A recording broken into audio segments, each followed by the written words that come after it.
Nvidia ने हाल ही में चीन में अपनी पहुंच को फिर से हासिल करने की कोशिश की है। यह एक महत्वपूर्ण कदम है क्योंकि चीन का बाजार एआई चिप्स के लिए बेहद बड़ा और प्रतिस्पर्धात्मक है। लेकिन क्या यह एनवीडिया के लिए आसान होगा? बिल्कुल नहीं। चीन में एनवीडिया की स्थिति पहले ही कमजोर हो चुकी है। वहां के स्थानीय निर्माताओं ने तेजी से प्रगति की है। कंपनियां जैसे कि हुआवे और अलीबाबा अपने एआई चिप्स विकसित कर रही हैं। ये कंपनियां न केवल लागत में प्रतिस्पर्धा कर रही हैं, बल्कि वे अपने उत्पादों में नवीनतम तकनीक भी शामिल कर रही हैं। एनवीडिया के लिए एक और चुनौती यह है कि अमेरिका और चीन के बीच बढ़ते तनाव ने तकनीकी व्यापार को प्रभावित किया है। अमेरिका ने कई प्रतिबंध लगाए हैं, जिससे एनवीडिया को अपनी तकनीक और उत्पादों को चीन में बेचना मुश्किल हो गया है। ऐसे में एनवीडिया को अपनी रणनीति को फिर से तैयार करना होगा।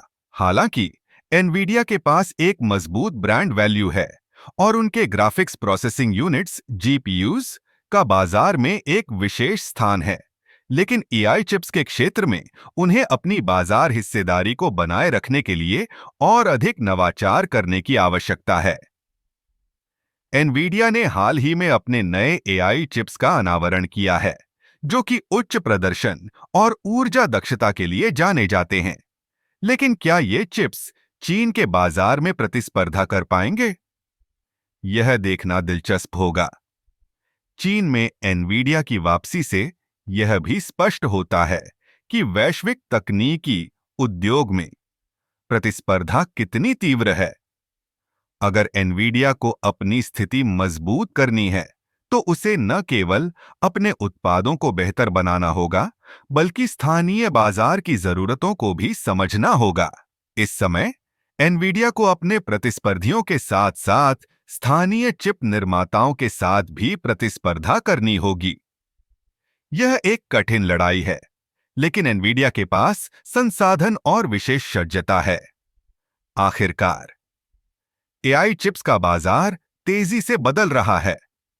एनवीडिया को अपनी रणनीतियों को अनुकूलित करना होगा और नए अवसरों की तलाश करनी होगी। क्या एनवीडिया इस चुनौती को स्वीकार कर पाएगा? यह तो समय ही बताएगा, लेकिन एक बात स्पष्ट है, प्रतिस्पर्धा कभी खत्म नहीं होती।